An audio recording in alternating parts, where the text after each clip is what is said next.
It's 1981. Just 1 year into the 80s, we would be introduced to a slew of things that would make this decade so iconic.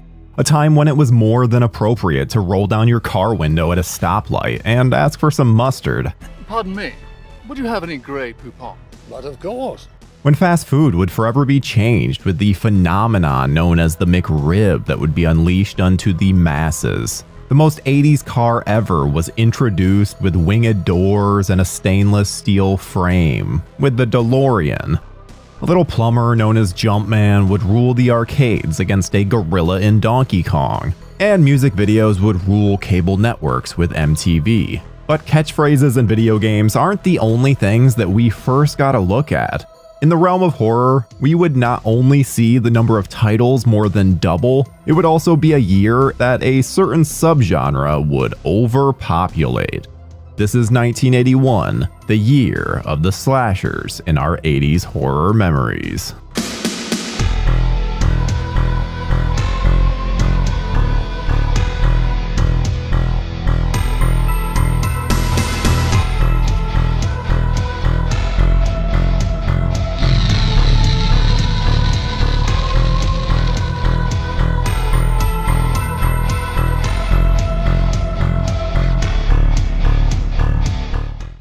You know, I think my favorite thing about being a horror director and having the privilege of being in this community is that there are so many subgenres of horror.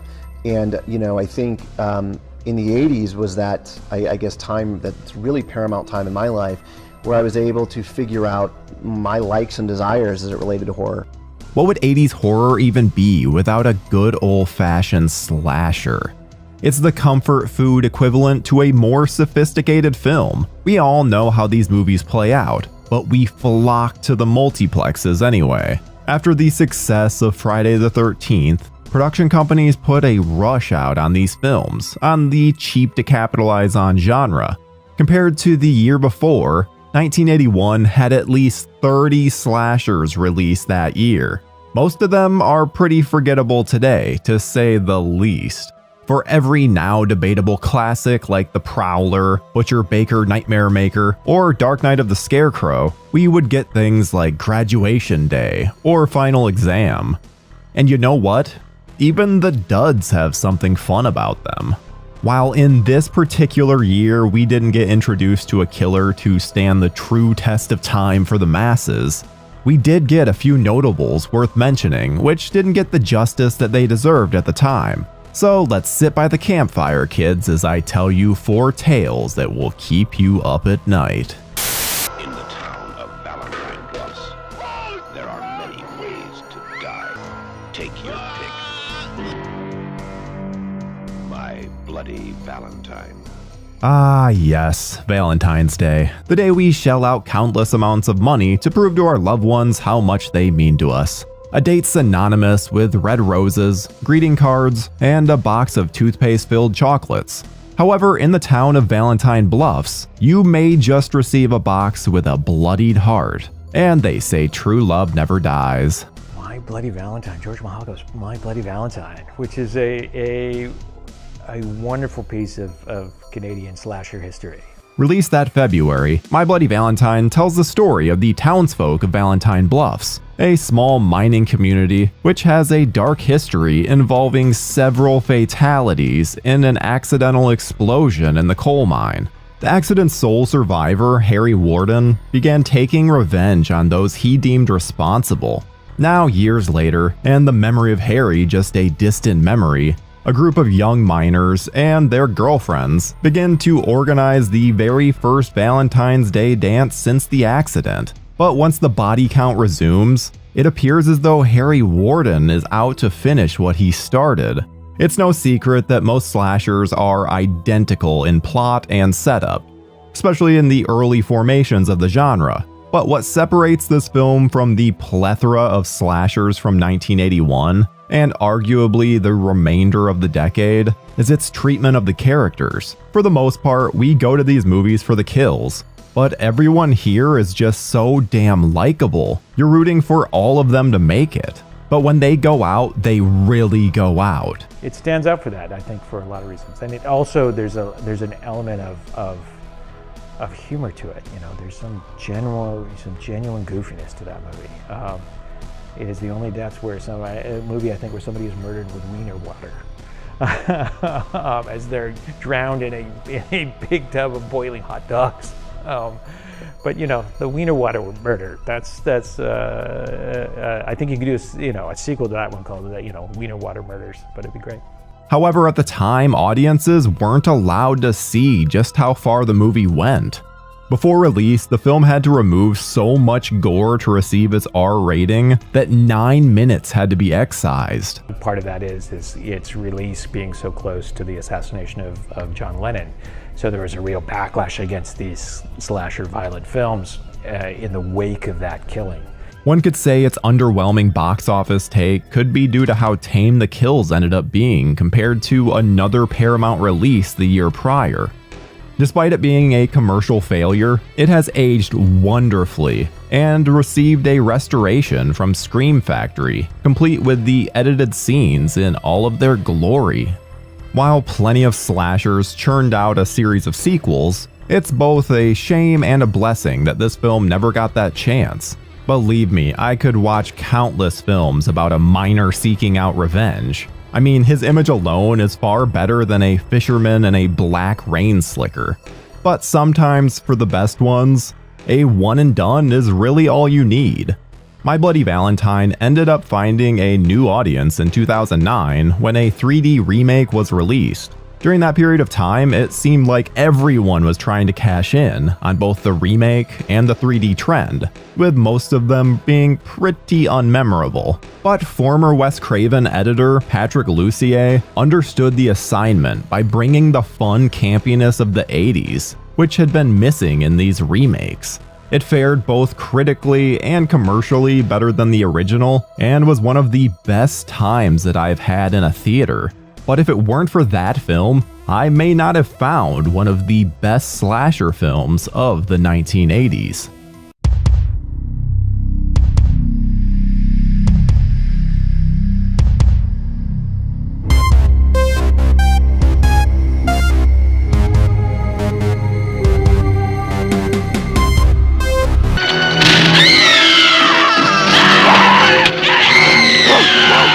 Funhouse, coming soon from Universal Pictures. Oh, the Funhouse. Now that was, interestingly, one that I had on video. I didn't see it in the theaters, but I saw it on video. When you first hear the name Tobe Hooper, more than likely you will automatically associate his name with the Texas Chainsaw Massacre or Poltergeist. And I can't really blame you. Those two films were staples for me growing up and are widely considered important pieces of cinema. How his career never exploded like the other greats in horror is beyond me. Like most of us who grew up in the age of video stores, and before the era of streaming, I would often see the box art of his titles without knowing his association with them. One in particular, which was sandwiched between his two most popular films, had a cover so misleading that it could easily be construed as a bad direct-to-video romp. Despite what the poster promises you, this movie has nothing to do with creepy clowns. Released at the tail end of winter, Tobe Hooper's The Funhouse follows four 33-year-old looking teenagers who go to a trashy traveling carnival. After deciding that it would be fun to spend the night at the carnival's Funhouse ride, they witness a murder by a man wearing the mask of Frankenstein's monster. Now locked inside, the friends must escape from the deformed killer and the carnival's psychotic workers. Sounds awesome, right? The movie was Hooper's first major studio picture after his very successful TV movie, Salem's Lot. Universal Studios wanted to dip their toes into the teen slasher sandbox after Paramount's success with Friday the 13th. Unfortunately, despite having critical praise, The Funhouse just didn't connect well with audiences. Yes, compared to other slasher films unleashing upon moviegoers, this one is a little slower. But it is very unique and not at all a carbon copy of the heavy hitters. And having it set at a carnival just makes it all the better. Carnival horror just isn't touched on enough as it should be. From gems like Ghoulies 2 to more recent fare like the underrated Hellfest, I can't think of a single one which doesn't at least offer a fun time at the movies, and The Funhouse is no exception. Top that off with special effects maestro Rick Baker, and a ticket to this show is more than worth the price of admission. When I was a kid, my father, who liked technology, so we had like Betamax, and we actually wound up getting a VCR very early on. I worked very hard to get a second VCR, so I would rent movies and I would copy those movies. So I had a huge library of horror movies, and one of them was The Funhouse, which I watched over and over and over again, not just for the titillating bits, but for the reveal of that creature and the design of the creature and the look of the creature. It just, to me, encapsulated everything that I loved at that time of what horror movies could do in terms of how it made me feel. It was both scary, it was intriguing, it was visually interesting, it was funny, and ultimately it transported me to a world that I was not familiar with.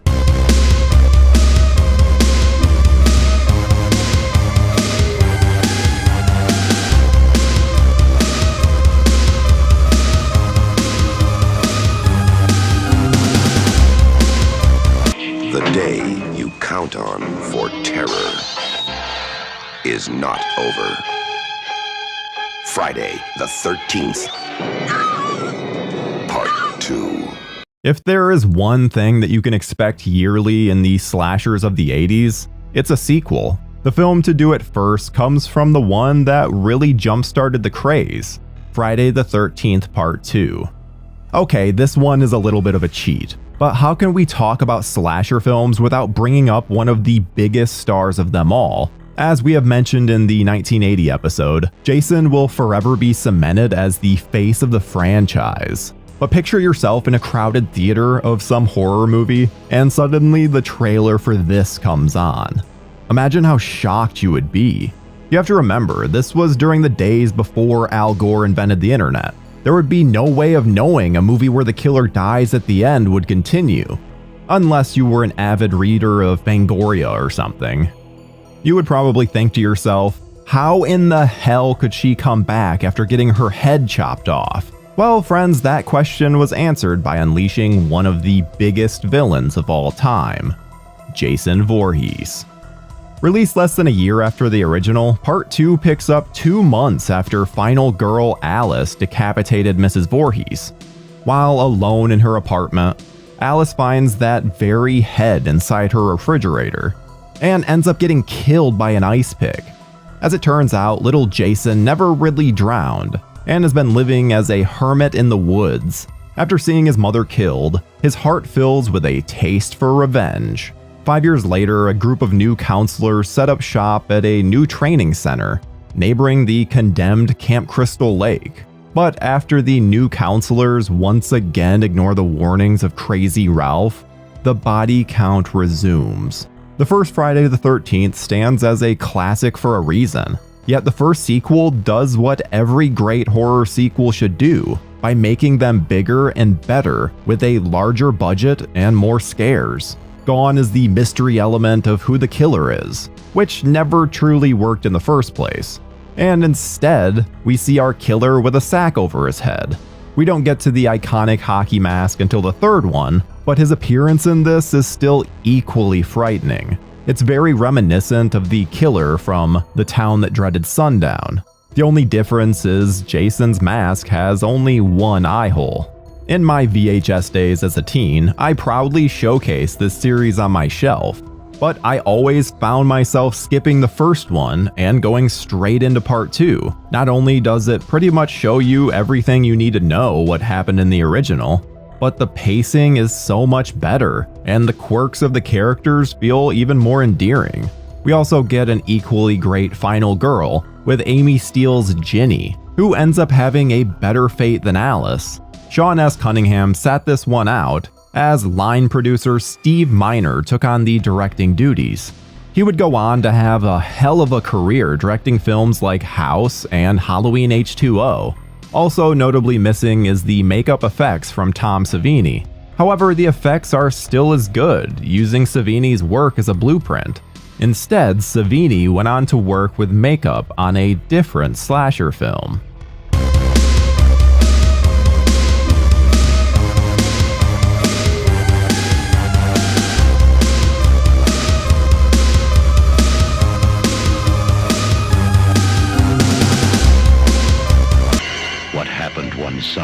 5 years ago is about to happen again, and again, and again. The Burning. Volcano and Dante's Peak, Armageddon and Deep Impact, Christine and Halloween Ends. Okay, so maybe that's not the best example, but you see where I'm going with this. Pretty much since the beginning of cinema, films with similar plots have been released at the same time from different studios, resulting in the moniker of twin films. Whether it's coincidental or just a race to see which production gets out the fastest, the one to hit the screens last is usually regarded as a ripoff. But one in particular in the slasher genre stands out above the rest. The summer camp slasher, The Burning. I mean, The Burning is sort of like it's a classic, but it's not in the running with the ones and the titles that we still talk about today. Released just 1 week after Friday the 13th Part 2, The Burning follows a summer camp caretaker who is victim to a prank gone wrong, which leaves him horrifically burned. 5 years later, he returns to the camp, armed with a pair of garden shears, to seek vengeance on a new set of counselors. It's perfectly easy to look at this film and dismiss it as a straight-up copycat of Friday the 13th. And for the longest time, I too felt the same way. When visiting video stores throughout my youth, I would snicker to myself at all the VHS covers of movies that were clearly cashing in on the summer camp mayhem of Crystal Lake. And boy, did some of these look hilariously bad. And this was, before the days of IMDb. You couldn't just, you couldn't look up what this was. So it was based solely on the box art. And so for me, I think that my love of these kind of 80s horror films stemmed from VHS cassette tapes and box art. I probably missed some amazing gems because they didn't have great box art. Even at the time of release, some critics even called it out as an obvious clone to Friday the 13th, which is a possible reason for its low box office take.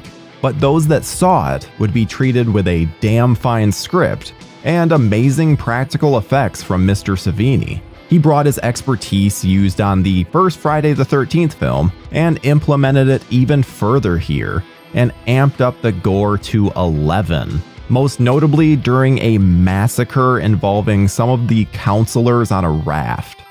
Absolutely brutal. It should be noted too that while there are some similarities, the script was actually written back in the late 70s, before Mrs. Voorhees had even unleashed her wrath.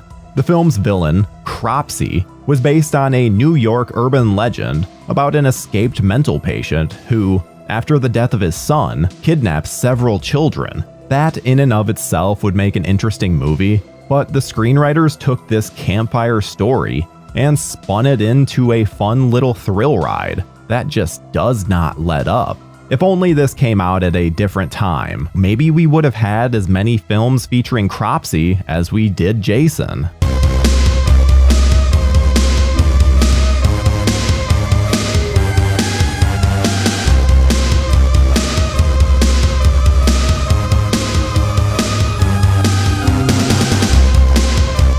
Recently, there have been many throwbacks to a time when these films were actually fun, with some even capturing the magic of 80s cinema, like The Final Girls, or even playing around with the slasher icon tropes in the criminally underrated Behind the Mask, The Rise of Leslie Vernon. And for better or worse, Michael Myers has even returned to dominate the box office. So regardless of which side of the fence you sit on, it's a good time to be a horror fan. What are some of your favorite slashers from this time? No matter what generation you're from, boomers to Gen Z, we would love to hear your thoughts on what brought you to horror. Leave us a comment down below, we'd love to talk to you.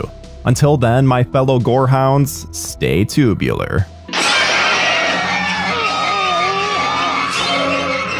Hello, darling. Yes, sirree, it's Lilo me, that gal with a shape that drives me ape.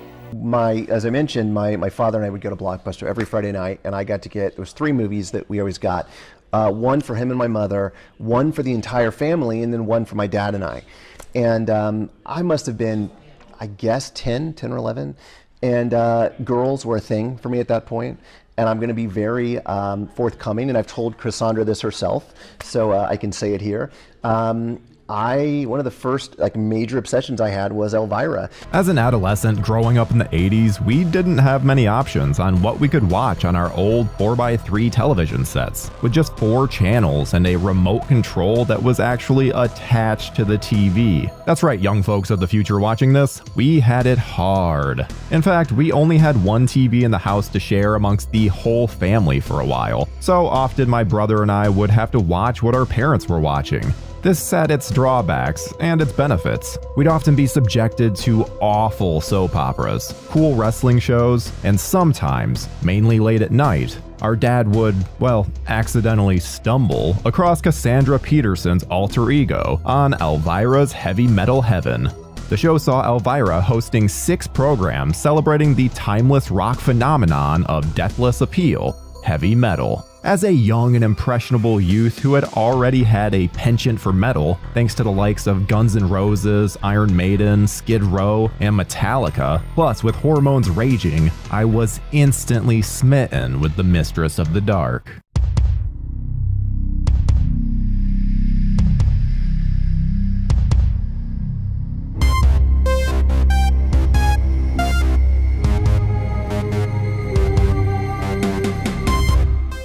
How's your head?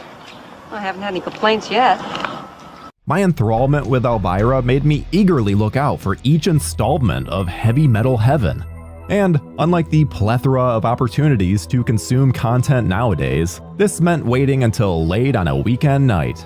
Or perhaps stealing one of my big brother's VHS tapes to record it on and watch later.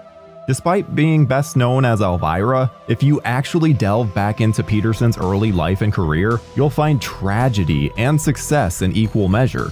When she was only 1 year old, she climbed onto the kitchen stove and accidentally knocked a kettle of boiling water over herself, badly burning her shoulders, neck, back, and legs. She lost hair, her eyelids were fused shut, and her skin was badly burned. Looking back at the incident, she said, "Everywhere that my mother had to hold on to me, the skin came off. They didn't think I was going to survive because 35% of my body was 3rd-degree burns." In order to treat the injuries young Cassandra suffered, she received experimental penicillin treatment at a burn center that saved her life, plus multiple surgeries and skin grafts for her scarring. Such a horrific accident would be difficult enough for most people to contend with. However, according to Peterson, she owes her interest in everything spooky to this childhood accident, and it helped to shape the person and the character that she is and portrays still to this day. She said, quote, "I was severely burned and I felt like a monster myself. I think I related to people like Frankenstein and the Mummy. The burns made me feel like an outcast and a loner. I was certainly not popular. I was a major geek." As a lot of people can probably attest to in this wonderful industry in which we preside, and also the alternative environment we find ourselves embracing, being a geek is something that should be shouted from the gothic rooftops. Peterson's awful childhood accident may have spurred her on towards her love of horror, and if it wasn't for the then experimental penicillin treatment that she received, she may have very well lost her life at a tragically young age.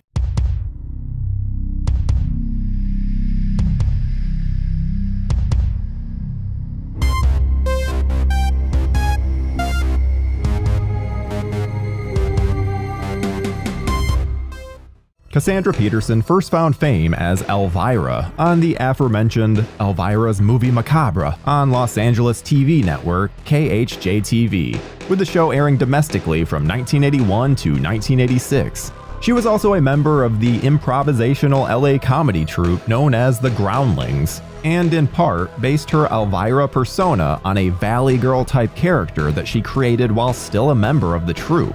However, it wasn't until the huge popularity of the 1988 movie Elvira, Mistress of the Dark, before Peterson, or more accurately her vivacious alter ego, became a household name. The success of Peterson's earlier show helped to establish her quirky personality and love of all things spooky, and thanks to this, the world now had a new icon in the making. Despite success being firmly on the horizon for Peterson with Elvira's movies and TV shows gaining popularity, her journey to the highs and lows of the character continued to be something she would reflect upon years later. The Elvira we know and love today started out as a singular vision, modeled after Sharon Tate's redhead character in Fearless Vampire Killers, and looking back at the awesome visage of this 1967 movie's beautiful protagonist, you can see why. However, when the LA TV station that hired Peterson rejected that idea, she worked with her artistic collaborator, Robert Redding, on a more punk rock 80s take on the classic vampire. Leather bracelets, black nail polish, a jaggedly torn dress hem, paired with a fabulous hairdo by Redding's favorite singer, Ronnie Spector. This look became the signature style for the character, and although her sexuality and suggestive costumes would cause consternation from some, her look helped in some ways to empower her, and also hide the literal scars of the past. Elvira's gorgeous black hair being just long enough to cover the scars from that tragic accident when she was a baby. The horror genre is currently alive, thriving, and kicking ass in cinemas and streaming services, and continues to lean on classic franchises and new voices in the industry to scare and delight gorehounds. However, back in the 1980s and 90s, the horror genre was still seen as something lowbrow and left to late-night horror hosts to bring it to the mainstream. While Elvira is arguably the most well-known and recognizable of these hosts, I would be remiss to not take a look at the influence of legendary writer, actor, and comic performer Bob Briggs. Born in Texas in 1953, John Irving Bloom started his career relatively early, at the age of just 13, as a sports writer at the Arkansas Democrat. This led to awards and other successful ventures into journalism that eventually led to a writing role at Texas Monthly magazine, where he created the humorous persona Bob Briggs to review exploitation films and other genre movies.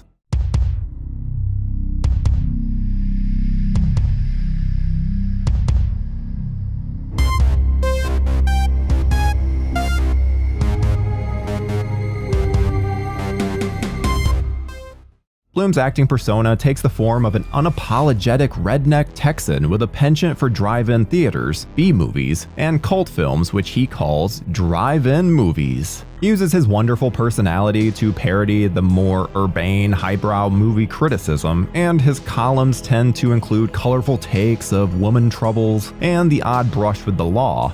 And if you've seen any of his reviews, you'll no doubt be aware of the quirks he used at the end of each segment to conclude the film's high points. Or to be more precise, the quality of the action, the body count, the amount of female breasts on display, how much blood is spilled, and in the most extreme cases, a vomit meter. Anyway, I digress. The ongoing debate surrounding the effect of mainstream entertainment on moral standards in the populace is fascinating, and Bob Briggs' early style of movie reviews would arguably not sit well with modern sensibilities, rightly or wrongly.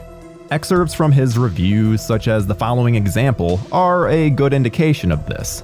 Quote, "No dead bodies, 117 breasts, multiple aardvarking, lap dancing, cage dancing, convenience store dancing, blindfold aardvarking, blind man aardvarking, lesbo foo, pool cue foo, drive-in Academy Award nominations for Tane McClure." Bob says, check it out. Briggs' reviews were initially limited to drive-in movies only, but he would later go on to critique films on VHS and DVD. Ah, VHS, we miss your grainy, impossible to decipher pause screens, dubious picture quality, and especially the, unique copies of movies my brother's friends, uncle's dads, and others would procure for us from the high seas. Apparently, there was nothing more rewarding of kudos on the playground than telling your buddies you had an early copy of Terminator 2 on VHS. Coming on video cassette. Albeit with some dude getting out of his seat randomly to buy another hot dog in the middle of the movie. Still, kudos was achieved, if not a moral conscience. I can't believe it. I can't believe we rented this tape and you're going through it 30 seconds at a time. Come on, Dad, I want to see Arnold. Incredible. Again, I digress. Bob Briggs' unique style of reviewing movies is and was refreshing, and his rise to prominence led to him becoming an increasingly popular cult figure. So much so that he almost had a cameo in the Texas Chainsaw Massacre 2. While the movie is poles apart from the unrelenting nightmare of the original, at least Briggs' cameo could have salvaged something from the wreckage. He shot a scene in which Briggs is discussing gore effects with a group of people before he is confronted by Leatherface himself. Instead of running for his life like any normal person would do, he instead just stares in awe of Leatherface's chainsaw skills. The scene unfortunately did not make the movie's final cut. However, it can be found in the special features on some copies of the movie.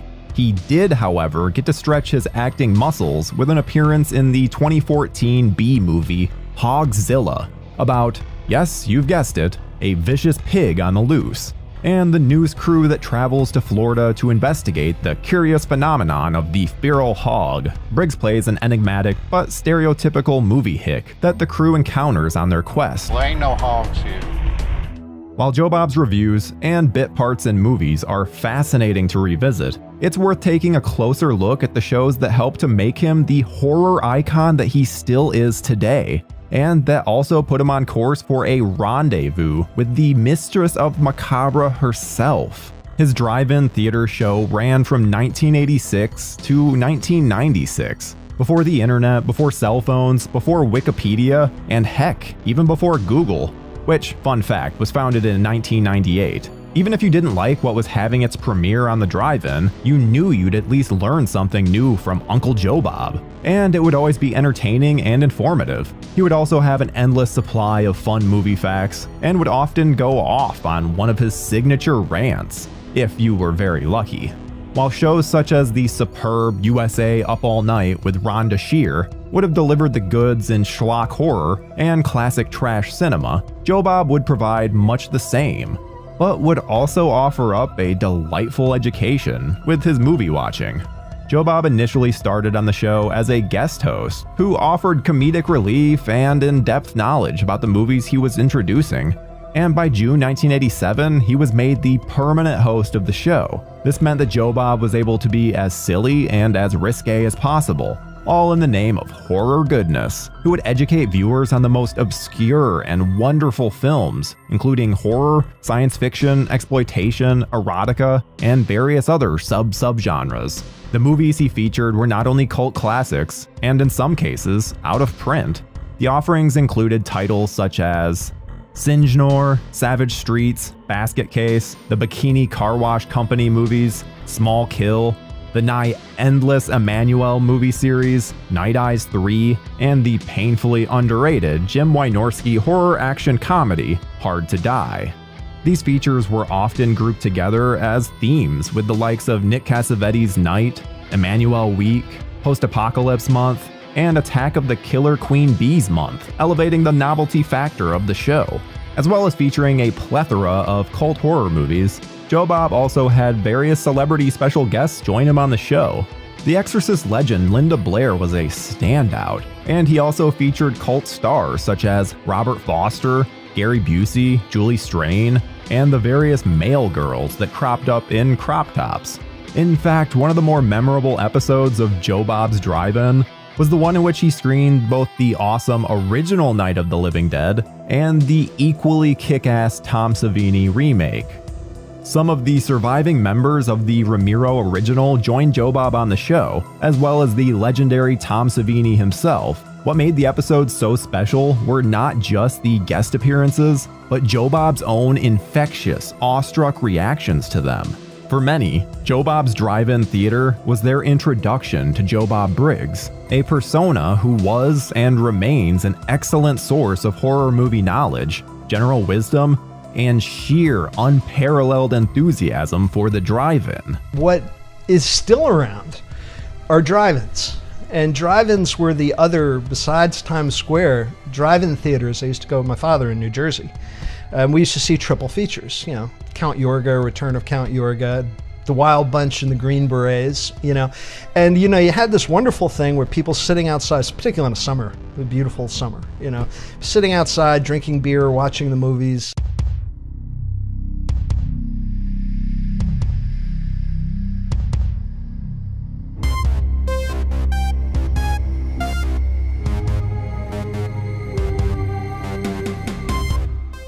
Well, our trip down the creepy corridors of legendary horror hosts is almost over. So what better way to conclude this episode other than to discuss the meeting of our horror titans in the Shudder original special, The Last Drive-In, Joe Bob's Haunted Halloween Hangout from October 2022. The two movies on the bill for the show were Elvira's Haunted Hills from 2001 and 1991's Popcorn, whose star Jill Schoelen also joined Joe Bob and Peterson in the episode. Ooh, I like the sound of that. Elvira's Haunted Hills is an enjoyable farce of a film. The pastiche of the Roger Corman 1960s Poe adaptations create an inherently limited audience, but this movie will land for them. The film skirts the line between gorgeous and budget where it needs to, but lacks the cutting satirical edge of Elvira Mistress of the Dark. It's suitably risque, and Elvira often smashes down that fourth wall with superbly bad jokes. Elvira is soon to be one of Gay Paris' foremost entertainers. But the straight guys like me too. That are older than the castle in which the movie takes place. Both Cassandra Peterson and Jill Schoelen are wonderfully entertaining and charming guests on the show. And for this particular writer, the fact that Peterson is still busting out Elvira is a joy to see, especially when she gets to hang out with one of the other great horror hosts himself, Joe Bob Briggs. The greatest part of being a gorehound is not the movies, but taking a journey with the icons we love for them throughout their careers. Both Peterson and Joe Bob have curated a lasting legacy in the horror verse. And now, thanks to modern technology, impressionable young kids such as the one I was back in the 80s won't have to steal his brother's old VHS tapes in order to watch the best horror movie content. Because here is this amazingly looking, goth, beautiful, voluptuous woman on a box, and boing, like my eyes were just like, I want that movie. And I didn't know who Elvira was, what Elvira was. And I'll be honest, Elvira was my gateway into horror. Because it was one of the very kind of first, trying to remember the name of it now, the Elvira, it was Mistress of the Dark, I think, was like 87 or 88. I remember specifically really liking the production design. You know, there was like an old castle with like really over-the-top cobwebs and things like that. And I realized then that my taste and, you know, just that aesthetic I really dug. And Elvira led me into other movies that kind of shared the same aesthetic. I mean, it led me into Hammer horror and other things. And so I credit her for this obsession that I have now of horror. Halloween 2. More of the night he came home. John Carpenter's, and very much also Deborah Hill's, Halloween easily traumatized a generation and then some in 1978. Most of America had not seen anything like this since the antics of Norman Bates in 1960's Psycho. Halloween exposed a new audience to slashers, giving them a new set of fears. However, something just hadn't quite clicked yet. Carpenter thought Halloween was a fluke. He, as well as the original team involved, thought that there was no way to build on what had been created. Why tarnish something that is so devilishly original with subsequent films that may not live up to it? What's hilarious about Carpenter's modesty is that as soon as Halloween was released, it blew up. The thought process then became, Halloween is making a lot of money, let's rip it off. So that's what every director, writer, and producer did as quickly as they possibly could.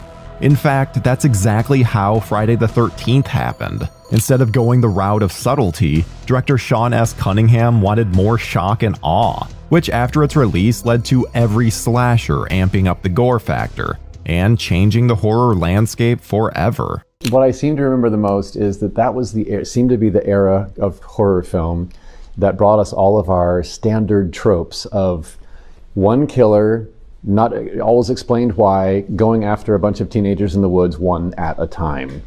And that is from that has spawned fandom and mockery, and all of it's gorgeous. Right? Hill and Carpenter thought they were completely done with Halloween after it came out. In fact, Hill actually gave Dick Warlock the Myers mask and said, "We're never going to do another movie with him." Carpenter had to be coaxed to even entertain the thought with the promise that he could make his next film, The Fog. I think I'll go to Vancouver now. Well, the coaxing didn't work, but getting sued when you go with a rival film company for your next film does. Carpenter settled the suit by making a commitment to do the thing that he had resisted up until that point: Halloween 2. Damn you. Sorry. What have you done? I haven't done anything. You let him out! He accepted his fate, sat down with a six-pack of beer, and reluctantly began to dig in. On All Hallows Eve in 1981, Michael Myers returned to finish the job he started. Halloween 2 picks up right where Halloween leaves off. The movie starts about 5 minutes after the events of the first one. We see Laurie being brought out of the house on a gurney, and the authorities are there to pick up Michael. Except that Michael has disappeared. While producer Irwin Yablans devised the babysitter versus boogeyman idea, the look and origin of Michael Myers is born from an experience that Carpenter had when he was in college. Michael comes from a very real place. In Cut Above the Rest, Carpenter gives an account of when he went with his class to a mental institution. As they're touring the halls, he is suddenly struck by a young patient. His thoughts not only wind up creating one of the most iconic characters of all time, but also the iconic speech given by Loomis. Even the most rudimentary sense of life or death, of good or evil, right or wrong. To bring this vision to life, the idea was to get a mask that was a blank face, featureless and pale, basically the face mask from Eyes Without a Face. When Tommy Lee Wallace, the production designer, went on the errand to retrieve a mask, he grabbed a clown mask and a Captain Kirk mask. Wallace said that in mask form, the Shatner mask was featureless. He made a few modifications like cutting the eye holes larger and removing the eyebrows. These simple decisions turned out to be legendary. After the movie premiered, kids and adults alike could not wait to get their own mask.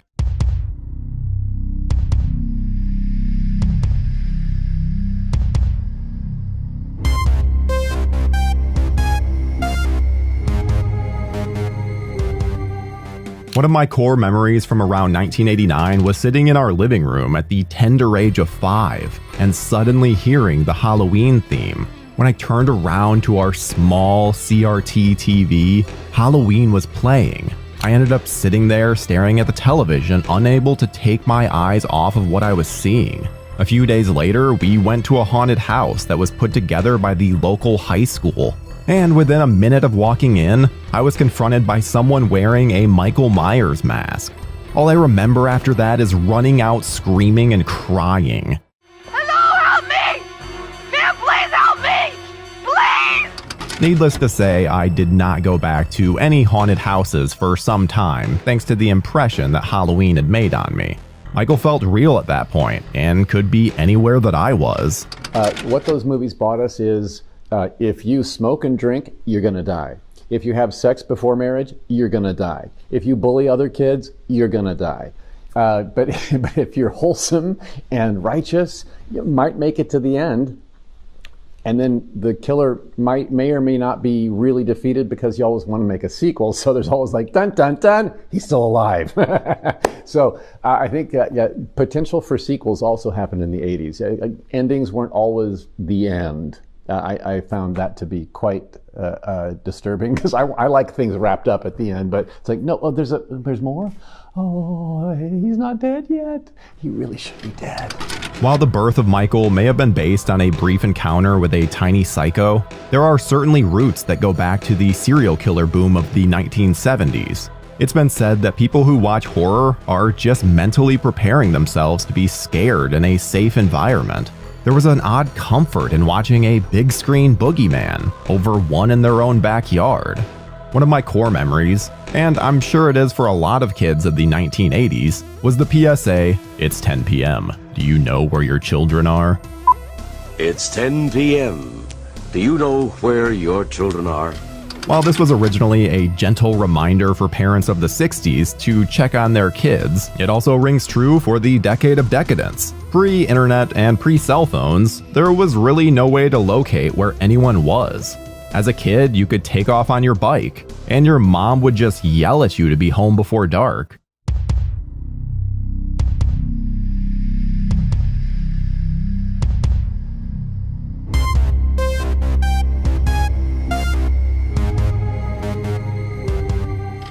While the idea of a boogeyman lurking in your own hometown was not trauma-inducing enough, Halloween 2 went into another sacred place, the hospital. We watched Laurie leave her bed, creeping slowly down the halls, while unbeknownst to her that Michael has already made it to her. The audience leaves the theater with a new fear of a familiar place. Alright, listen, why don't you check the East Wing again? Alright? What the first Halloween does for the suspense and tension of the franchise, Halloween 2 elevates that with brutal kills and cements Michael as an indestructible force to be reckoned with. We do get our slow burn moments sprinkled throughout the movie, but those are also balanced with some of the gnarliest kills that we were not expecting.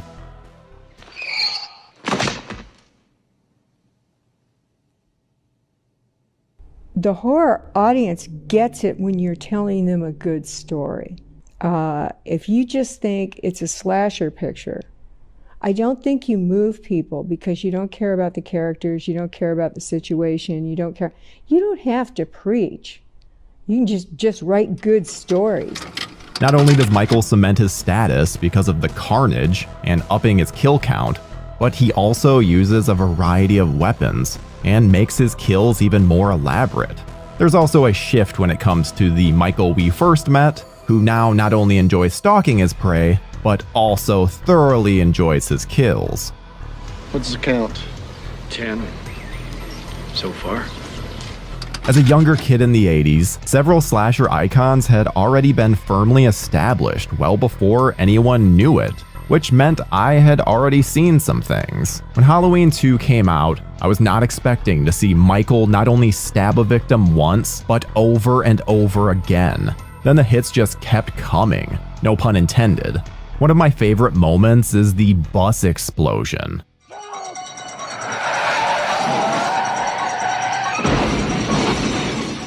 At the time, I had no idea that it wasn't Michael who was trapped between that van and the car burning alive. I remember immediately thinking of the haunted house moment and shuddering, but it's also so kick-ass that you just run through the gamut of emotions. When I say that Halloween 2 has gnarly kills, I'm not being modest. At least one of you has been affected by the following scenes: the hot tub rendezvous, the syringe to the temple, the scalpel stabbing. I have a baseball card of this, if that's not weird. Or even the IV blood drain. I've seen a ton of horror flicks, and these moments have stayed with me. I can never pick which one of these is the best, as it always changes. The hot tub definitely seemed to have the most hype around it, as they were talking it up big time on the set. It's the one that I tend to hear about the most, whether it's in documentaries or even amongst the fans.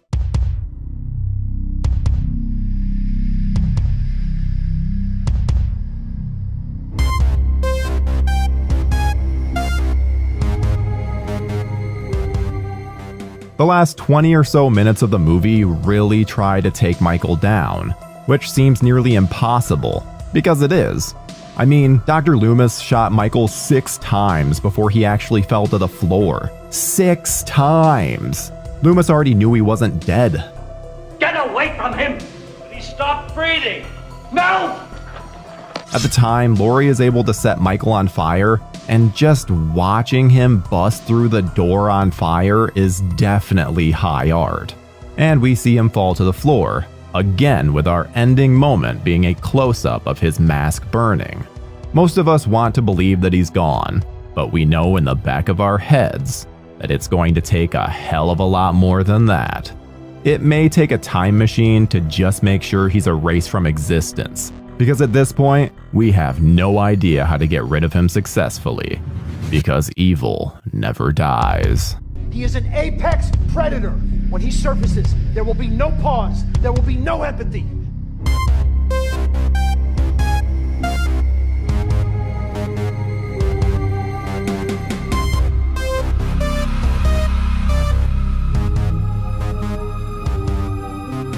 Dr. Loomis, I think there's something else you should know.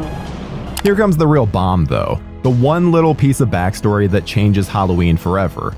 In the car on the way over to the hospital, Marion tells Dr. Loomis that after unsealing Michael's file, it was revealed that Lori is Michael's little sister, born 2 years before Michael was committed, and was adopted by the Strodes 2 years after her parents died. Myers has already killed one sister and is now after the other. His motivation for going after Lori is revealed, and Michael is no longer just a mindless killer. This polarized fans. It's his sister? That girl, that Strode girl, that's Michael Myers' sister. As a fan, you either feel like this is the stupidest decision ever made, or the best twist that you didn't see coming. What's interesting though is the shift in motivation. At first, Michael has no rhyme or reason to do what he does.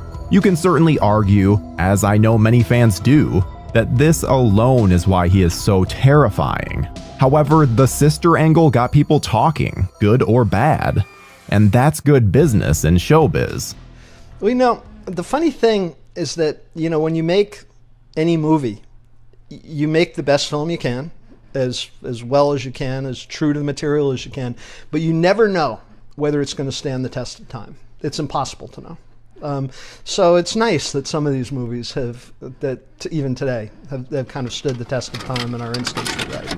Honestly, we could buzz back and forth about how much the story shifts, and we would absolutely lose our minds and throw the whole damn book out.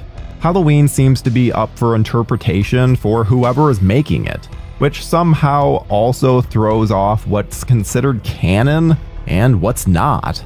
The point here goes back to what I originally said. The controversial decision only gave Michael a boost, which would be a massive reason why removing him from the third film put people into a spiral.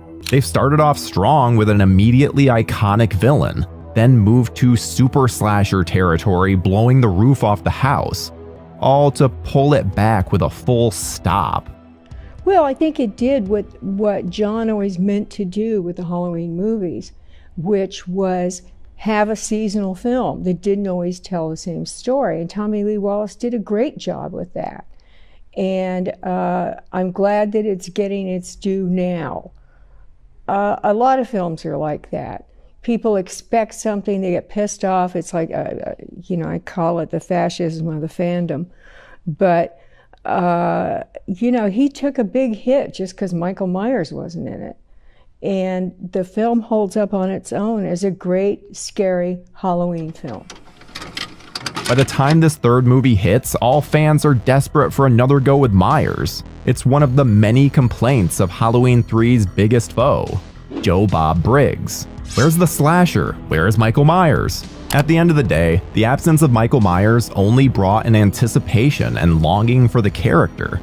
It allowed his character to maintain a sense of enigma and made his appearances all the more impactful. Carpenter called this film an abomination. He was brought in later to retool the ending that Rosenthal had crafted, as it was not scary enough. Personally, I think Rosenthal and a reluctant Carpenter both brought elements to the film that make it as great of a sequel as it is. Or at least that's the opinion I'm sticking with. Regardless how you feel about it, choose your own adventure, canon or not. Halloween 2 catapulted Michael Myers to the slasher icon that he is today.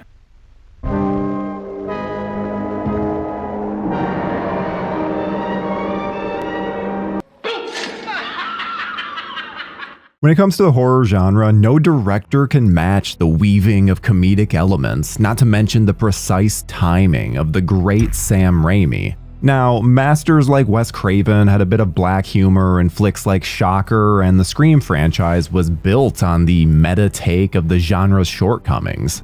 John Carpenter's biting and often humorous social commentary built They Live from the ground up, and at the same time, his Showtime anthology Body Bags was far more wits than scares. But Sam Raimi, a man cut from the cloth of the great Three Stooges, has always had a slapstick nature to his horror. This isn't to say that his horror is always comedic, but its influence has shaped his very being.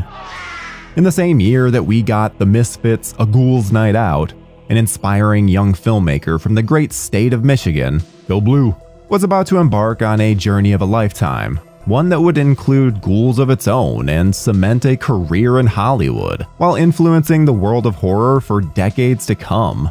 My friends, it's time to pack your bags and don't forget the essentials.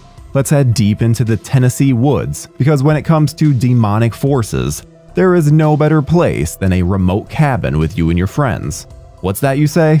You found a book in the cellar and think we should read from it? What could go wrong? Holy crap. The Evil Dead blew my mind as a young man. It was a genre-bending thing for me. I think that in the 80s, it set up the tropes for what would follow in horror movies. You have the hillbillies in the woods, you have the kids going camping, you have the crazy creatures from a different world. And I think that with Evil Dead, it immediately had the tropes of something I thought I knew, and then it went places that I had no fucking idea.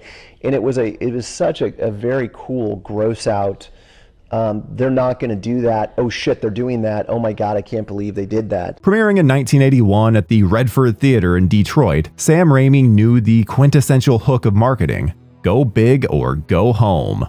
So he wisely stationed ambulances outside the theater as to warn them that this could be dangerous for the audience. One that was packed with the film's investors and rowdy teens looking for a fun and horrifying experience. Because even at a young age, the man knew a universal truth. I mean, everything's worth doing. Worth doing right. But before we get into the pop culture explosion of what has become classic film literature, I will take you back to the early 90s in the southern suburbs of Chicago.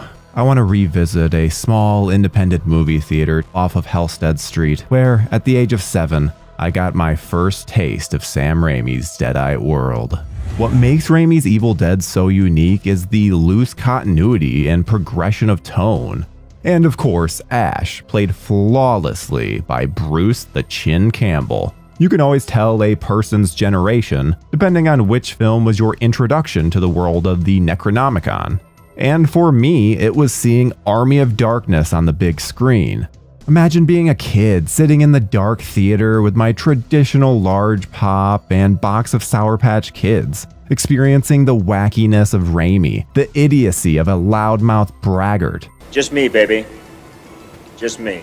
And ultimately falling in love with this universe. The only thing was, I thought Army of Darkness was the beginning and end of everything Ash, Deadites, and the Book of the Dead. Flash forward a few years later, and I'm at my local family video, nestled on the corner of Dixie and 183rd. And in it, besides the musk smell of old carpet and the infamous ugly dark green painted walls, was my second home. And one fateful summer afternoon, I stumbled on an unknown movie called The Evil Dead. My world had changed. Of course, I also learned about part 2, and that a trilogy was somehow hidden from my existence. What the f*** is this world? Remember folks, this was before a quick internet search would give you every insight your curious heart desired. So it was Windows 3.0 and super clunky at best. But there it was. I quickly rented it, as it was the 90s and a little kid renting an R-rated VHS was not only normal, but generally accepted. God, I miss the 90s.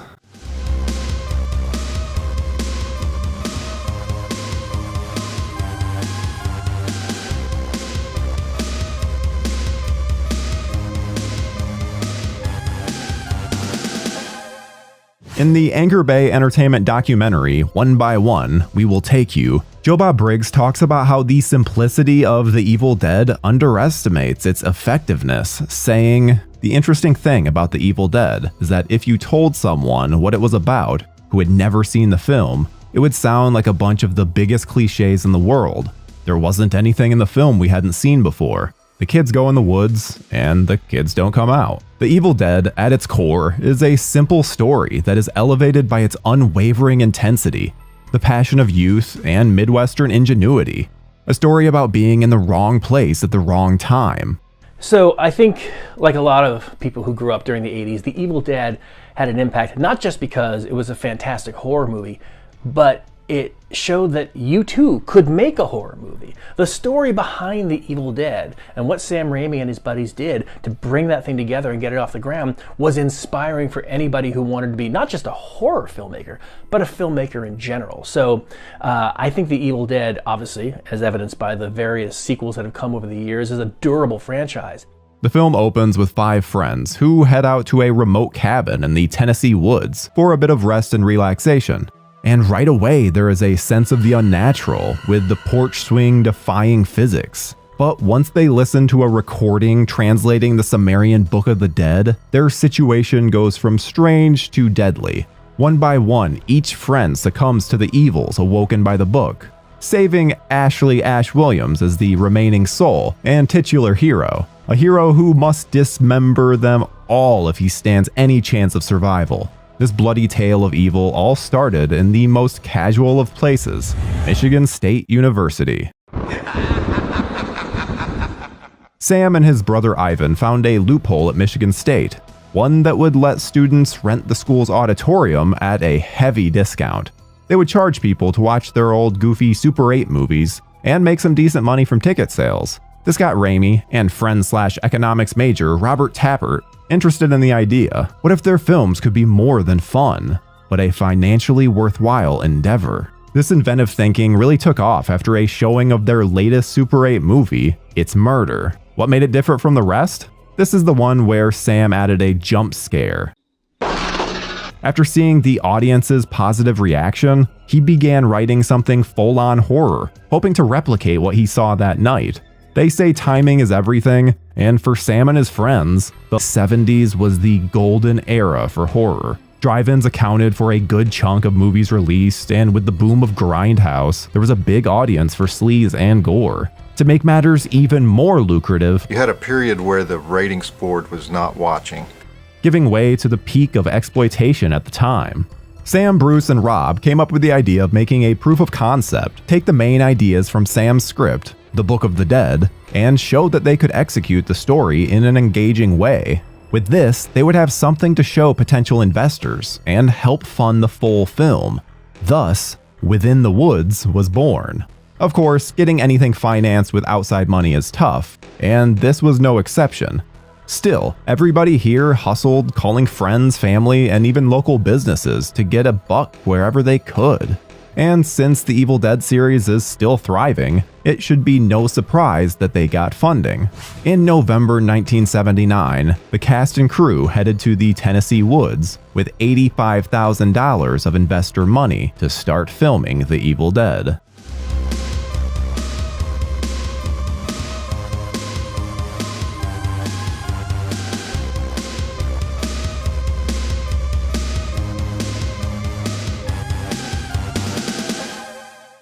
The Evil Dead sat in the odd space of amateur experimentation and executed brilliance.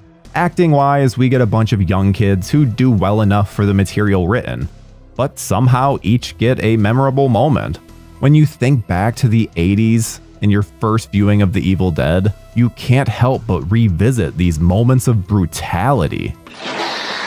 I still remember my whole body shuddering when Cheryl stabs Linda in the ankle. What a visceral image, the twisting of the pencil for far too long, or honestly, just long enough to create a lifelong memory. Scott's double eye gouge, Linda's decapitation by shovel, and Cheryl's tree rape. Something that still stands the test of time in the category of fucked up scenarios. What the fuck? Ellen Sandweiss has said that the tree's final jab was something she was unaware of, saying in the documentary, "One by one, we will take you." But that final with the stick was all post-production. I had no idea until I saw it. And of course at the premiere, with my mother there, and that was fun. Bruce Campbell as Ashley Williams isn't close to the heroic moron of the following films, yet we can see the groundwork laid. Richard DeManicor's character Scott plays more of the party guy and always seems like the hero to be, until he's out for the count. But the biggest surprise is that The Evil Dead has a male lead, a final guy. The formula says you should have a strong female as the lead, but Ash, in the form of Bruce Campbell, was the perfect person for this story. As you'd be right to expect the sole survivor to be Cheryl Williams, or even Shelley. Though the whole thing is basically led by kids, Richard DeManicore, Ellen Sandweiss, Betsy Baker, and Teresa Tilley do an admirable job here. Everyone is able to fully immerse themselves in the world of the film, while the low-budget nature forced them to rely on their creativity and resourcefulness in order to make their performances work. Nobody is winning any awards here, but each actor keeps the vibe and tension going. Considering everything working against them, with inexperience, the elements, and long hours, this indie crew kicked ass and took names. The original 6-week schedule was a pipe dream that dragged on much longer. December had most of the crew leave for the holidays, plus the annoyance with filming conditions as it was a record cold that hit Tennessee. Though Betsy says that it was because everyone had fulfilled their contractual commitments and nothing more. Who knows the whole truth? But one thing was for sure, the film was not finished. Now what was Sam going to do? Well, look towards the wise men known as the Three Stooges and employ fake shems. A tactic used by the small 5-person leftover crew would replace all departed actors for insert and non-facial shots. When observing the madness, especially as a kid, one of the reasons The Evil Dead is the masterpiece that it is comes down to the balls-to-the-wall third act. As each friend turns, forcing Ash's hand, the walls seem to be closing in. And I vividly remember the anxiety of things going from bad to worse to all-out hell. The tension and terror build relentlessly throughout, creating a unique and Raimi-specific tone. Though we take the embellished blood for granted now, this is the kind of stuff that marks a kid. And when the pipe bursts, gallons of blood pour out, and the cabin finally comes to life, we get movie magic, folks. One of the key reasons why The Evil Dead is a masterpiece is its innovative approach, and how Sam Raimi used the camera as an entity itself. The film's use of handheld movements, odd Dutch angles, and some old-school tricks, mixed with its fast-paced editing, was groundbreaking for its time. It was such a change in the horror norm that, according to Edgar Wright, top guys like Francis Ford Coppola were taking ideas from The Evil Dead and using them in big-budget flicks like Bram Stoker's Dracula.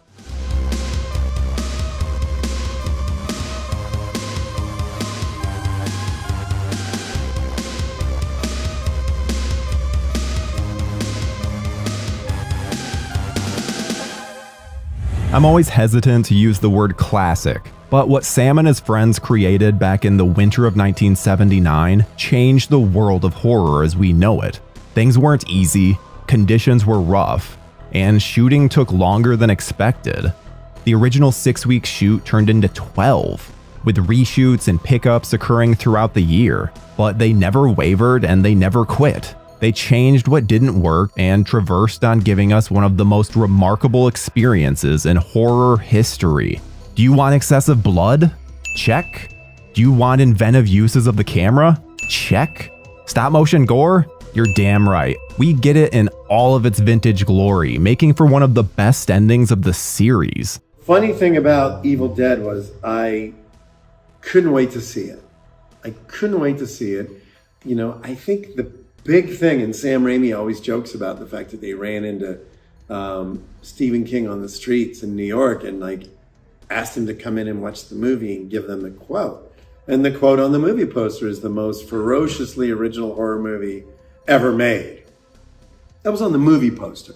How many of us have dreamed of making a movie, but figured it was near impossible? Maybe a thing folks do out west with an amount of money we've never or will ever see. Yet a group of friends from the suburbs of Detroit pooled together their resources, and without a shred of doubt, put every ounce of blood and sweat into a weird little movie that would likely never be seen. Only it was. And it became the start of many careers. The film was produced with a budget of only $375,000 by a group of unknown filmmakers with zero industry experience. Let that sink in for a minute. And here we are talking about it today. Why?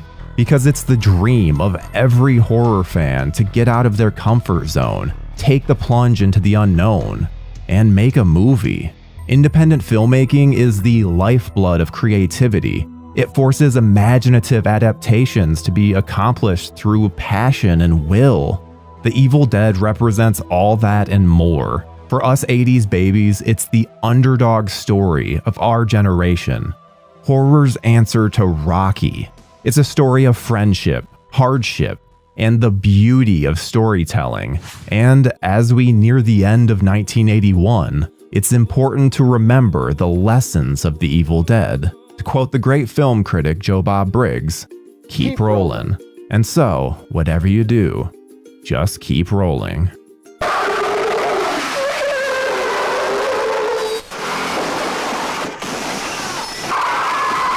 I have always been a massive Werewolf and Wolfman fan. My father, Stan Winston, was also a massive Werewolf fan, and in fact, long before he came to Hollywood, as a little boy growing up in Arlington, Virginia, he would turn himself into the Wolfman and scare the neighborhood children at Halloween time. So he loved Wolfmen. I remember, some of my earliest memories of my dad were him transforming himself into scary monsters in our little house, our first house, and one of them was the Wolfman. And I have a very vivid memory of one night trying to fall asleep, 6 years old, hearing the sound of shuffling and heavy breathing and a little snarling, and it's getting closer, and I don't want to turn over, I don't want to see what it is, and then I can feel its breath on my neck, and I look, and there's Dad, full werewolf. So werewolves have been a big part of my family and my history, and I have to say, American Werewolf in London is one of the greatest werewolf stories ever told. American Werewolf in London was a great combination for me of fantastical possibilities with humor. The idea for An American Werewolf in London came to writer-director John Landis over a decade earlier when he was a production assistant on the Clint Eastwood World War II movie, Kelly's Heroes. He wrote the script in 1969, but didn't have the clout to get it made just yet.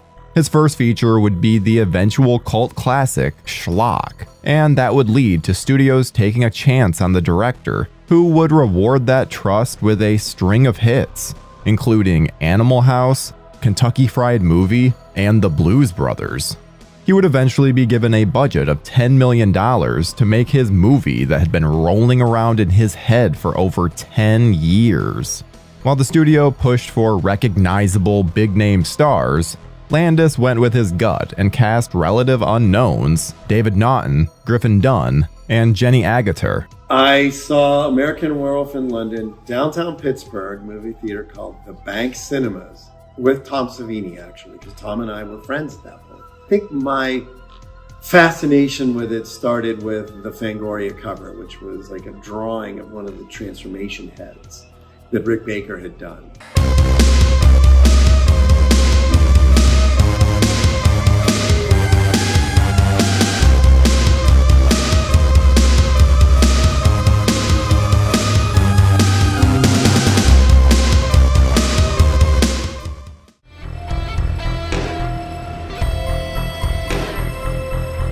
While Landis was working on his love letter to the old Universal monster movies, the first book in an eventual series took bookshelves by storm and would be, of course, optioned for film rights.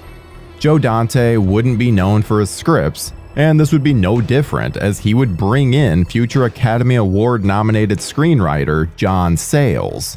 Sayles had written the script for Dante's first solo directorial effort with 1978's Piranha.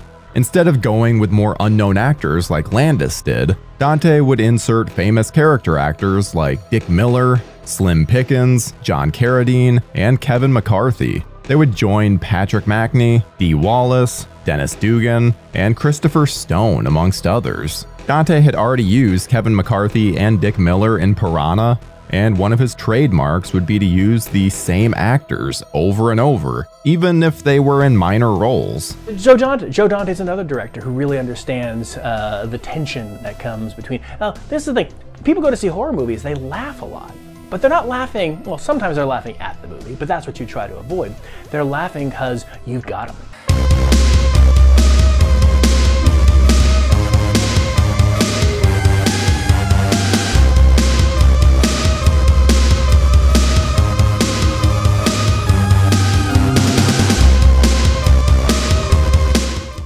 The Howling follows just the bare bones of the novel it is very loosely adapted from. About the only thing that Winkless and Sayles took from the book was the main character, Karen, though spelled differently in both mediums, going to a retreat with her husband after a violent incident. Even with the title being The Howling, the movie does a great job subverting expectations for first-time viewers by having the newscaster Karen attacked by a serial killer. It's only later that you find out that Eddie Kist is a werewolf. The retreat that Karen and her husband go on is actually full of werewolves. The therapist that Karen is seeing decides to send her to what he calls the colony. But it turns out that Eddie is part of their pack. Pun very much intended.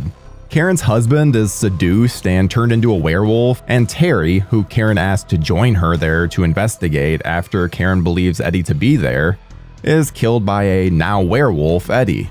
It's a great scene, and even though you are already aware of the werewolves by then, it gives us the great transformation scene and kills a character that would have ended up being a final girl of sorts. You're like, oh shit, this is really gonna take this lady out. Really, all of the movie and how it looks just screams Joe Dante. He may not write his own movies, but he imbues his own characteristics into every one of them. Having the same actors show up in small roles is also the equivalent of cinematic comfort food.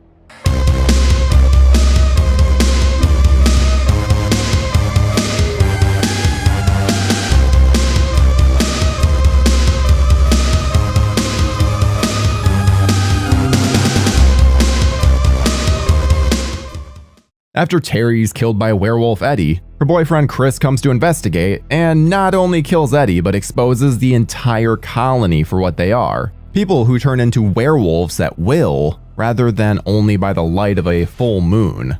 This is not only different from most werewolf lore, but also its twin release that year. In another part of the world, American backpackers David and Jack are in Yorkshire when they come across the Slaughtered Lamb, a pub with some locals who are not friendly at first, but eventually warn them to stick to the roads. They wander off the roads into the moors and are attacked by a wolf, with Jack dying and David being bitten. While the locals kill the creature, David sees a man lying naked. He wakes up weeks later in a London hospital and is told he and his friend were attacked by a lunatic. Jack appears to David in spirit and warns him that he must kill himself before the next full moon, or he will kill innocent people. David has awful, vivid dreams, but doesn't fully believe he will turn into anything, while also starting a relationship with his nurse Alex. A more deteriorated Jack tells David once again to end his life, but he refuses, and the next night he does indeed change into a werewolf. This scene is on the Mount Rushmore of practical effects, and it's a testament to how good the movie is that it's not the only scene that people remember. I had already done The Howling with Rob Bottin, and there's a whole story about how Rick and Rob fought over who came up with the technique. I don't want to get into that right now. Rick did. David kills innocent people, but has no memory of it until he sees it on the news and realizes that it must have been him. Jack appears one final time, now accompanied by the corpses of the 6 people that David killed the previous night, and pleads with David one final time to end the curse. David changes again and kills a few more people before being shot by the police after Alex pleads with the wolf. While it appears he understands her, his base urges take over and he lunges at her before being shot. And it's a tragic ending too. There's no happy ending to that movie. Which I think also really does epitomize the late 70s and 80s horror movies. While they do use the full moon, Silver bullets are not needed to end the life of a werewolf here. The two movies were both successful, though London would do better bringing in $62 million on its $6 million budget, and The Howling returning $18 million on its $1.5 million budget. Both movies were like nothing we'd ever seen before, and they each take different approaches to their eventual final products. An American Werewolf in London is more darkly humorous, where The Howling takes an almost tongue-in-cheek approach. The Howling has some surprise character deaths, while London kills off one of its main characters early on, even though death isn't about to keep him out of the movie. London has a smaller, more intimate cast, while The Howling has an almost crowded feel. Then there's the special effects, and boy oh boy are they special. You always wanted to see a werewolf transformation? Here's your werewolf transformation. When I saw these movies as a kid, I was absolutely floored with what they were able to accomplish in terms of their creatures. Watching David turn into a wolf for the first time is like watching a magician do tricks in front of your eyes. You know it's not real, but you'd be hard-pressed to explain exactly what's going on. I remember sitting in the theater and we were all gobsmacked at watching what was happening on film with the extension of his face and the hairs growing out. The hair thing, I did that one. That was good. I'll tell you how that was done. It's pretty obvious now though, but made a fake arm, smooth on once again. Put this fine wire mesh behind it, and then punched in all the individual hairs, punched them all in, and then flipped the arm over, opened it up, put acrylic plastic on the back that would grab all of where those hairs were punched in.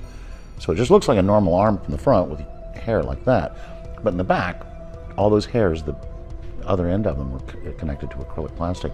Put handles on that, rolled film, pulled the hair through the fake arm, and then when the film was reversed, it looked like it was going out. The Howling gets the job done almost as well, with its creatures being more of a callback to Lon Chaney's more human-wolf hybrid. Except, well, it looks a lot better here. Both of these movies are shining examples of why practical effects will always beat CGI. And there's no fun in that. There's no artistic endeavor in entering things on a computer and it just appears. It's too easy. It's too easy. It doesn't require blood, sweat, and tears, which is what made that transformation so great. This category is also where the two films share something. Rick Baker was already fairly established, working with directors like Larry Cohen and a little-known director named George Lucas with his little space opera. But he was also familiar with Landis. In fact, he was a makeup artist on Schlock back in 1973 for Landis, and he was told about the werewolf movie that John was trying to get going. He agreed to help out with that movie, but it took so long to get off the ground that he eventually assumed it wasn't happening. He joined Dante's project, but would eventually leave to fulfill his promise to Landis. It worked out okay for him. We're all sitting there with our mouths hanging open, we're all kids, right? It's Rick Baker. And I raised my hand like a student. I said, well, Rick, it sounds great. It sounds way better than The Howling, but who's going to make all this stuff? And Rick's like, you kids are going to do all this. And I'm like, we don't know how to do that stuff. Come on. So he goes, that's okay, I'm going to teach you. And so we did. We just learned it step by step. And the thing that was really fascinating about that is because Rick had confidence in this young ragtag group of kids, it gave us all confidence. If Rick Baker was going to stamp his name on the work that we helped him create, that told us that we were maybe better than we thought we ever could imagine. So it really gave us a lot of confidence, and it made the project go much more smoothly.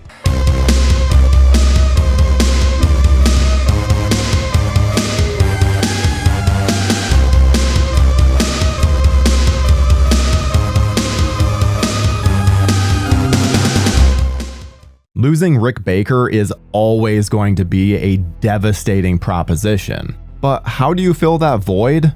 How about by plugging in wonderkin Rob Bottin? Botten had worked with Baker on Star Wars, and had also worked with Dante prior to this on Piranha, so the transition was an easy one. I must say though, American Werewolf was nominated for Best Makeup the very first year that they had that category in the Academy Awards. And who was he up against? Stan Winston, my father, for his work in Heartbeeps, transforming Andy Kaufman and Bernadette Peters into these two robots that fall in love. And I said to Dad, you know, Heartbeeps is great, Dad, but American Werewolf's gonna win. And I just had to be honest with him. And he knew. While Baker would win the Oscar, Botten would set himself up to make some of the greatest effects of all time just a year later on John Carpenter's The Thing. His work with the air bladders and real-time transformation in the scene where we see Eddie transform is one of the quintessential moments, not only of the movie, but of the 1980s as a whole. The discussion on which film is better is one of the more difficult and subjective conversations of the 1980s. It would come down to which one you saw first, your preference of Joe Dante versus John Landis, or your feelings on the rules of werewolves. The Howling, for me, that transformation is the better werewolf transformation. I really think it is. Because there's one shot in The Howling where you go back wide and you realize just how tall the werewolf is in contrast to the woman. And that instantly made it feel so palpably real. It wasn't bits and pieces, it was a wide shot. And they did all the little interstitials and then boom. For me, An American Werewolf in London was what I saw first, and it resonated with me more with the emotional stakes of the characters. And I'd be lying if I said I didn't fall in love just a little bit with Alex. I looked for more David Naughton and Griffin Dunne movies, and for me, it's the greatest werewolf movie of all time. The Howling was something I discovered later in life. I already knew who Joe Dante was and enjoyed his work and was going through his catalog. I've grown to love the collection of character actors, as well as appreciating it for what it is, rather than just being disappointed that it isn't London. The legacy of both films is very different. An American Werewolf in London is widely appreciated, but did get a dud of a sequel of sorts with An American Werewolf in Paris. As good as the special effects are in London, they are that bad with CGI in Paris. The Howling became a ludicrously long series, even eclipsing the book series of 3, with a total of 8 films. Some of those have moments to enjoy, but none of them came close to the magic and spectacle of the first. While the movies will live on for generations to enjoy, we'll never have another year like 1981, a year where full moons, silver bullets, and wolf attacks were all the rage.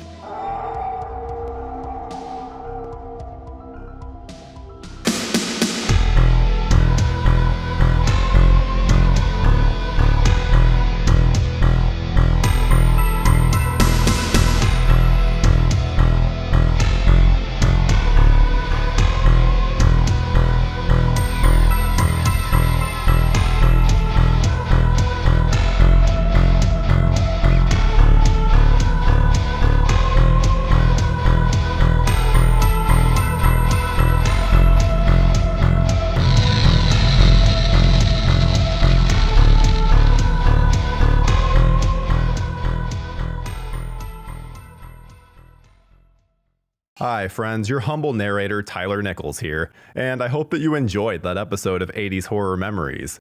If you missed our previous episode, click over here. If you want to see more from our series, click up here.